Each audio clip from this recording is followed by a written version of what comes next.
no y 36 organizaciones políticas presentaron la inscripción de sus listas de candidatos y fórmulas presidenciales ante el Jurado Nacional de Elecciones. Yo soy Manuel Franco y hoy día trataremos un tema tremendamente actual porque estamos en tiempo electoral. O sea, nos estamos preparando unas elecciones, por lo tanto, el tema hoy día será soberanía y voto ciudadano responsable. Nos vamos a centrar de un modo especial en el voto. Sin embargo, para entender el voto es importantísimo entender lo que entendemos por soberanía. ¿Y qué se entiende por soberanía? La soberanía se entiende como la autoridad suprema e independiente que tiene un Estado, pueblo o institución de gobernarse a sí mismo y tomar decisiones sin intervención externa. Su etimología proviene del latín super omnia, que significa sobre todo. O sea, es una autoridad que está por encima de todas las otras autoridades. Pero para entender esto es importante complementar algunos otros conceptos que son parte de lo que es la soberanía. Primero de ellos, ¿qué entendemos por soberanía nacional o popular? En las democracias modernas, la soberanía reside en el pueblo. O sea, los ciudadanos la ejercen mediante el voto para elegir representantes que actúen en su nombre. Entonces, en las monarquías era el rey el soberano. En las democracias esa soberanía radica en el pueblo y el pueblo está formado por todos nosotros. Y entonces, ¿cuándo ejercemos esa soberanía? Cuando votamos. Los que no votan porque dicen ¿para qué? No vale la pena. Tienen 20.000 razones. Se están privando de ejercer este derecho y al mismo tiempo deber ciudadano, porque vamos a suponer, si nadie votara, la democracia se viene abajo, porque nadie quiere ejercer precisamente su derecho soberano. Pero también podemos hablar de la soberanía interna, que es la facultad de un Estado para dictar y hacer cumplir sus propias leyes, pero dentro de su territorio. La soberanía de los países se ejerce dentro de su territorio, pero hay también la soberanía externa, que es la independencia y autonomía de un Estado frente a otros Estados en el ámbito internacional, asegurando que ninguna potencia extranjera tome decisiones por ellos. Creo que es importante, en estos momentos se están dando casos, si ustedes se examinan en Venezuela, no son los venezolanos los que están tomando sus propias decisiones. Su soberanía prácticamente está limitada. Hay otros, hay una potencia extranjera que está tomando las principales decisiones por ellos. Casi son como un protectorado, pero ellos no están ejerciendo esto. E indudablemente, verdad que los mismos venezolanos, muchos no están contentos. ¿Cómo es posible que no podamos ejercer nuestras propias decisiones en nuestro propio país? Porque significa que de alguna manera están tratados como menores de edad. ¿Cuál es el origen de este concepto de soberanía? Lo vamos a encontrar en John Modin, en su libro 6 libros de la República, escrito en 1576, es decir, en el siglo XVI. Cuando hablamos del voto, nos vamos a encontrar con una serie de denominaciones, que es importante entender cada una de ellas, porque si vamos a votar es importante que entendamos qué es lo que tenemos que hacer, qué tipo de voto tenemos que poner en juego para que precisamente sea válido y exprese nuestra voluntad. Entonces, el voto se podría clasificar según la forma de emisión o según su validez jurídica durante el conteo. La normativa electoral peruana gestionada por la OMPE y el Jurado Nacional de Elecciones establece las siguientes categorías. Según la validez del voto, vamos a tener el voto válido. ¿Qué es el voto válido? Aquel donde el elector marca con una cruz o un aspa dentro del recuadro del símbolo o fotografía de su preferencia. El aspa o cruz deben de estar dentro del recuadro precisamente para que sea válido. Este es un detalle, pero si no lo observamos nosotros, otros lo van a observar. Tenemos también otro tipo de voto que es el voto nulo. Ocurre cuando el elector marca fuera del recuadro. Usa, por ejemplo, figura o signo no permitidos. O escribe alguna frase, a mí no me importa qué diré. Algunos ponen, ¿verdad?, sus frustraciones en la cédula. Entonces, escribir cualquier tipo de frase o marcar más de una opción cuando no está permitido o donde no lo está, hace nulo el voto. También es nulo un voto si la cédula está rota o no tiene firma del presidente de la mesa. Existe otro tipo de voto también denominado el voto en blanco. Sobre el voto en blanco quiero decir algunas cosas. Siempre escucho, ¿verdad? Yo voy a votar en blanco, mejor voy a votar en blanco. Es uno de los votos más discutidos siempre en cada elección, pero es importante saber qué es, cómo funciona y qué consecuencias tiene. El voto en blanco es una opción electoral en la que el ciudadano decide no apoyar a ningún candidato o partido específico, pero aún así ese ciudadano está ejerciendo su derecho al sufragio. ¿Qué significado tiene el voto en blanco? Creo que este aspecto es sumamente importante porque tiene un significado político que expresa abstención activa. Es decir, se considera una forma de participación donde se manifiesta disconformidad con las propuestas electorales actuales sin dejar de asistir a las urnas. Una cosa es, yo no voy a votar, no hago nada, no, aquí se va, pero está expresando su disconformidad. Ese voto también significa que es un voto de protesta. Se utiliza para expresar que el votante apoya al sistema democrático, sí, pero rechaza a todos los candidatos presentados. Yo creo que este año hay algo de una tendencia ahí todavía muy grande cuando veo que la mayoría de los ciudadanos todavía no se deciden si van a votar o no, o por qué partido. Porque hay tantos partidos y ciertamente que hay mucha gente que está confundida y tiene dificultades hasta para informarse. De todos modos, el voto en blanco sigue siendo una opción y es posible que en un momento determinado podría ser la gran opción cuando todos los ciudadanos no están de acuerdo con lo que los partidos nos ofrecen. Los partidos nos ofrecen siempre una serie de candidatos, pero por muchas décadas ya en el Perú y quizás más de un siglo, hay muchos ciudadanos que nunca han estado contentos con lo que le han presentado. En el Perú, por ejemplo, siempre se dice, ¿verdad? Yo no sé por qué tenemos que votar entre el cáncer y el SIDA, por decir que son dos opciones malas. Y hay muchos que preferirían sencillamente votar, pero en blanco, sencillamente. Existe otro voto también, que es el voto impugnado. Cuando decimos que ese voto es impugnado, es un voto cuya validez es cuestionado por un personaje durante el escrutinio en la mesa de votación.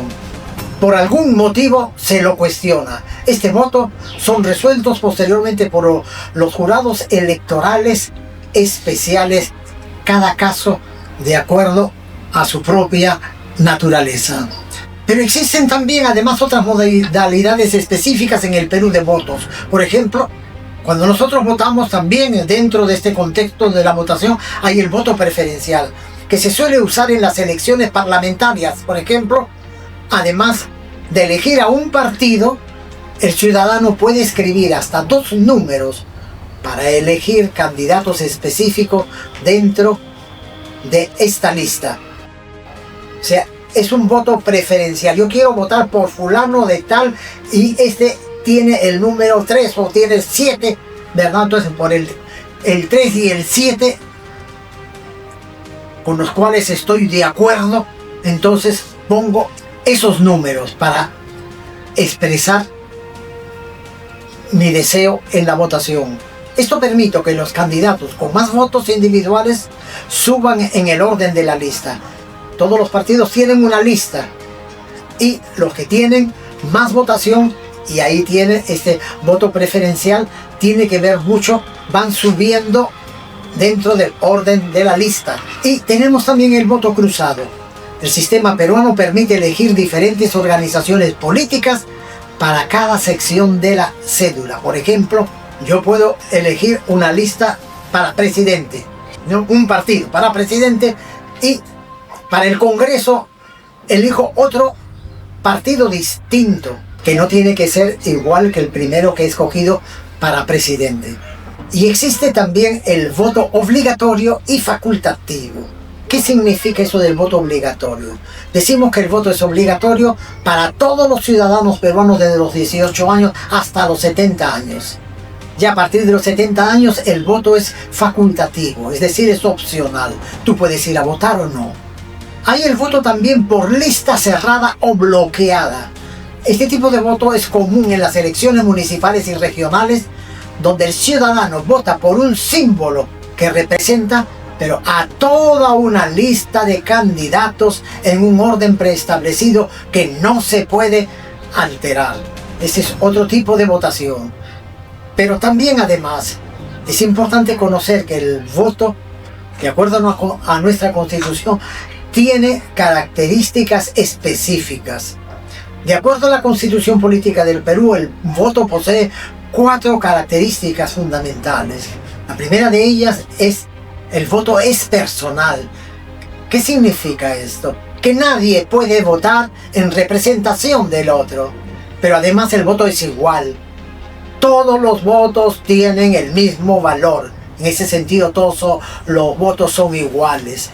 Es también libre, no debe de haber coacción por elegir una opción. Y por último, el voto es secreto. En el acto de la votación no se debe de revelar a nadie. Existe también un voto en mecanismos de democracia directa. Y estos se realizan en procesos como el referéndum, cuando queremos una nueva constitución, sí o no, o revocatoria de una autoridad, puede ser. Hay veces alcaldes, es muy frecuente la cuestión de la revocatoria, ¿no? En estos dos casos el voto es categórico. En una cédula te ponen, ¿verdad?, o sí apruebo o no, que significa desapruebo. Entonces, si apruebo significa a favor de la propuesta o de la destitución de la autoridad. Si pongo no, desapruebo significa que se está en contra de la propuesta de la destitución. Y ahora sí vamos a desarrollar un poquito más esto que es para mí el meollo de lo que es el voto. El voto creo que es importante cuando somos ciudadanos conocer un poquito más en profundidad. Y conocer en profundidad significa saber el sentido que tiene el voto responsable ciudadano. ¿Qué es? Y un voto responsable es un acto consciente en el que el ciudadano no solo ejerce su derecho a elegir, sino que lo hace tras un proceso de análisis y reflexión. Miren ustedes, dos cuestiones importantes. Es un voto analítico y reflexivo sobre las consecuencias de su decisión para el futuro del país. O sea, somos los soberanos en nuestro país. Las decisiones que tomemos tienen repercusiones en nuestro país. Por eso es que es tan importante y por eso es que tiene que ser un acto responsable. Los pilares que definen este concepto son los siguientes. El voto informado implica ¿qué cosa? Primero, investigar y contrastar la información disponible para no decidir basándonos en desinformación o emociones momentáneas. Necesitamos investigar. ¿Investigar a quiénes? A los partidos, a los candidatos, cada uno de ellos. Es bueno conocerlo, no basta poner una X y punto. Pato Gallareta y yo me quito mi responsabilidad. Las emociones pueden ser muy importantes, pero mucho más el voto necesita ser un voto reflexivo. Y eso significa, incluye revisar, por ejemplo, consultar herramientas como voto informado del Jurado Nacional de Elecciones para obtener datos fidedignos. O sea, ese dato de primera mano que han sido comprobado por la institución. Hay otra característica del voto responsable. Debe de ser un voto a conciencia y un voto que tiene que ver con la ética. Es entender que el voto no es simplemente un favor que hacemos al candidato, sino es una herramienta para fortalecer la democracia y sus instituciones. A través del voto estamos defendiendo el sistema en el cual nosotros queremos vivir. Ojalá que no nos pase lo que hoy en día le está pasando un país hermano muy cercano, caso de Venezuela.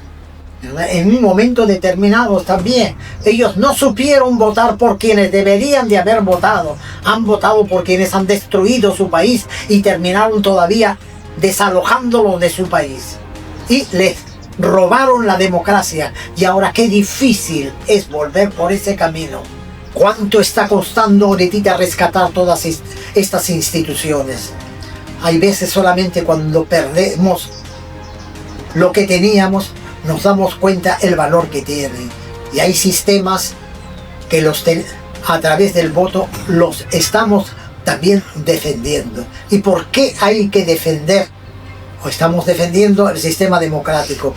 Porque a través de ese voto fortalecemos una idea que debiera de primar en toda democracia, o sea, priorizar el bien común. Es decir, votar pensando en los intereses del país y de la comunidad, más allá del beneficio individual.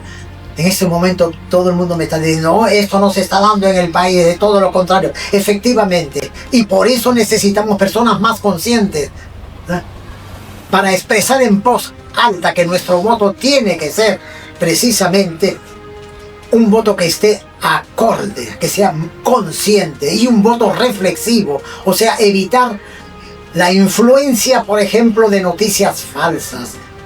Todos ustedes están en las redes sociales cada día, de los candidatos, de los partidos, de todo, estamos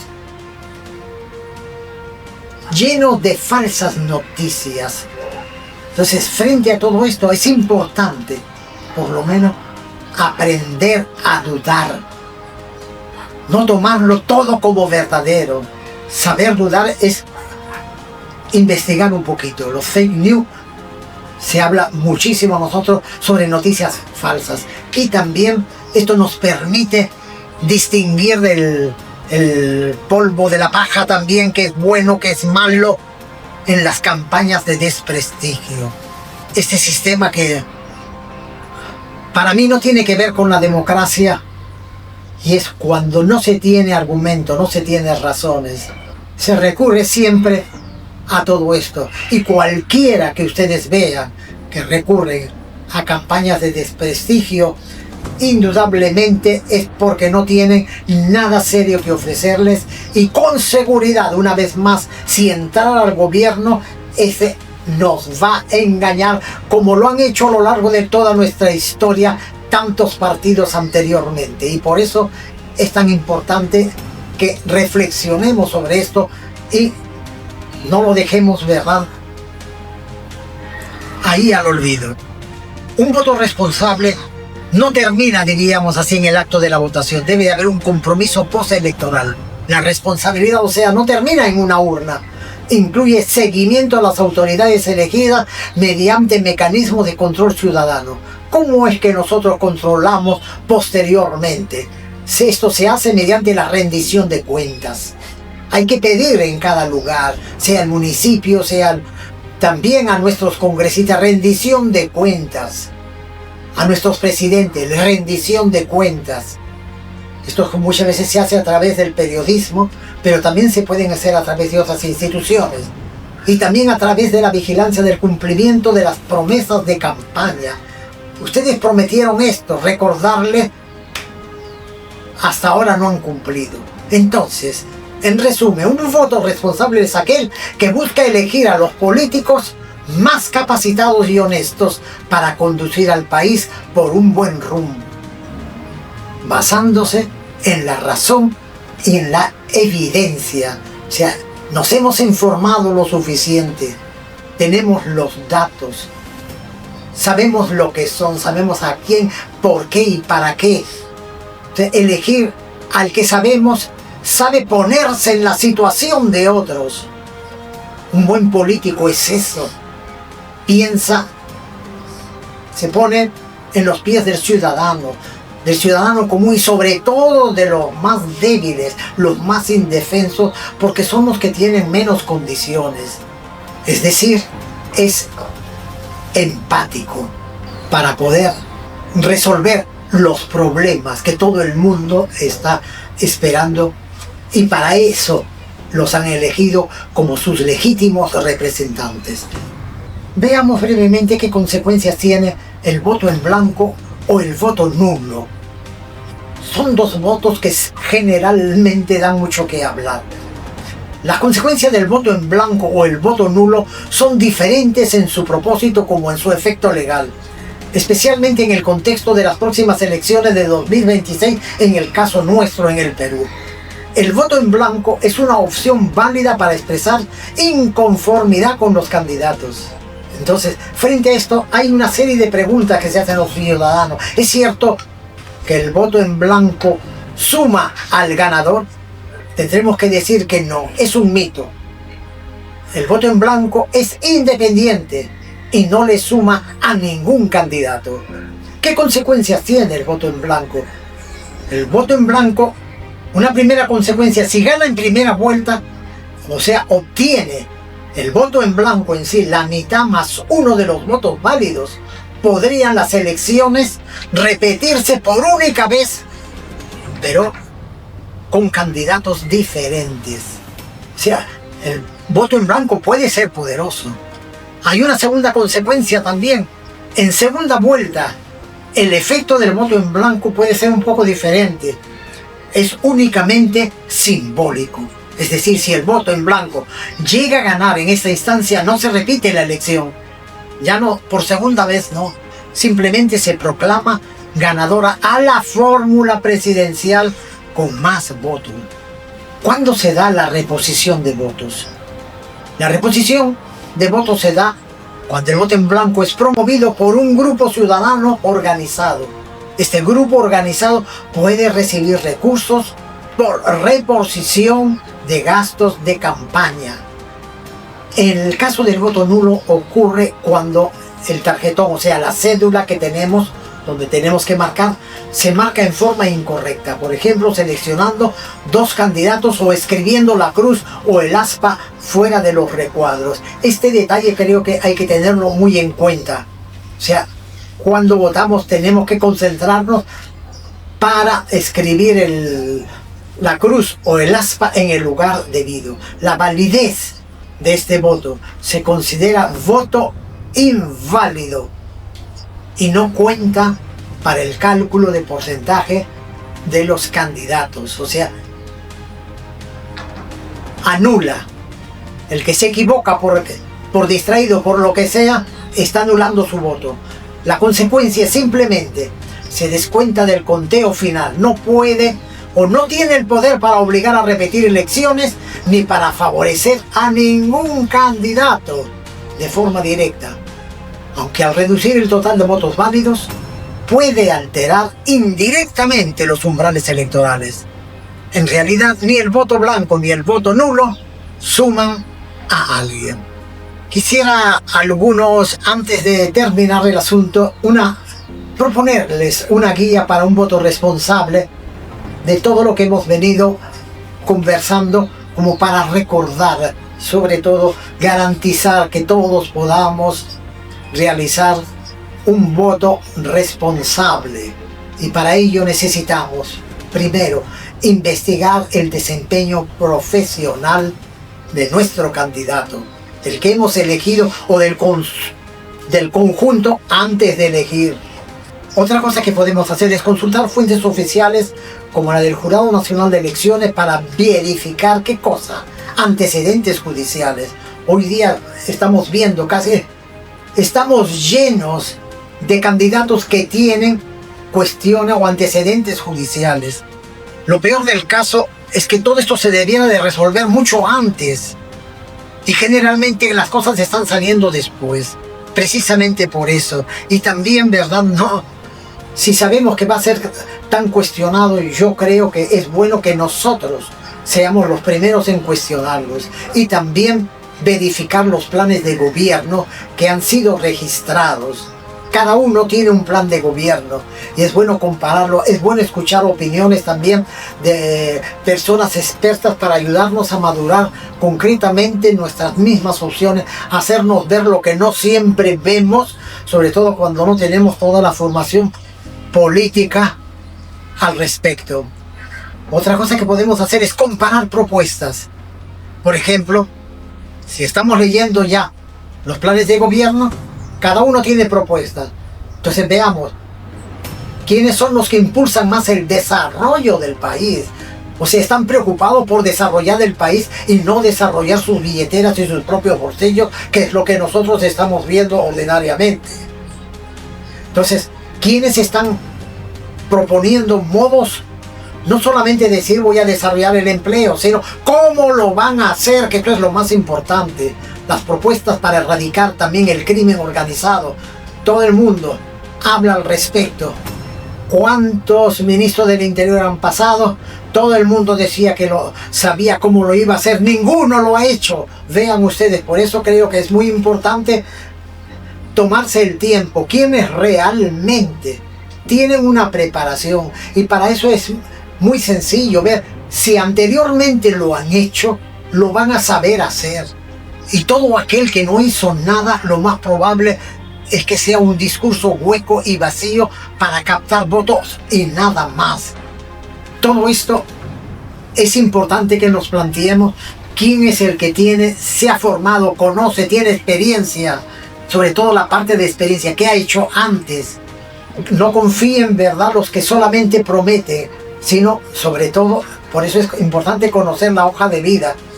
Y en estos momentos, ¿quién conoce el sistema de votación, sobre todo bicameral? Después de mucho tiempo estamos volviendo a 2 cámaras. ¿Cómo es que se vota dentro del sistema de bicameralidad? Igualmente, revisar el financiamiento de los partidos. ¿Quiénes respaldan sus campañas? Eso ayuda a entender los intereses verdaderos de los candidatos. Siempre tenemos gente que respalda, pero es importante saber, porque en muchos de ellos está el crimen organizado, también, ¿verdad?, está la minería ilegal. Yo creo que es muy importante que estemos, porque todo esto nos va a afectar sí o no. Así yo diga, yo no me importa, no me interesa, pero igualmente te va a afectar. Hay que procurar que nos afecte menos y para eso es importante esta conciencia ciudadana a través del voto. Es importante tener en cuenta también consultar plataforma del Jurado Nacional de Elecciones para comparar hojas de vida entre un candidato y el otro. Ese es en Voto Informado, que es una plataforma donde podemos informarnos de todos y cada uno de ellos. En la OMPE también hay información sobre locales de votación y capacitación para miembros de mesa en la web de la OMPE. Para terminar, quisiéramos hacerlo a través de 3 breves pensamientos que nos promuevan un poquito más de concientización y reflexión, que ayuden a este voto ciudadano informado. Un voto responsable empieza con algo muy simple: leer. Votar es un acto de responsabilidad y compromiso con el futuro de nuestro país. Y por último, un voto consciente es la base para construir el país que realmente queremos.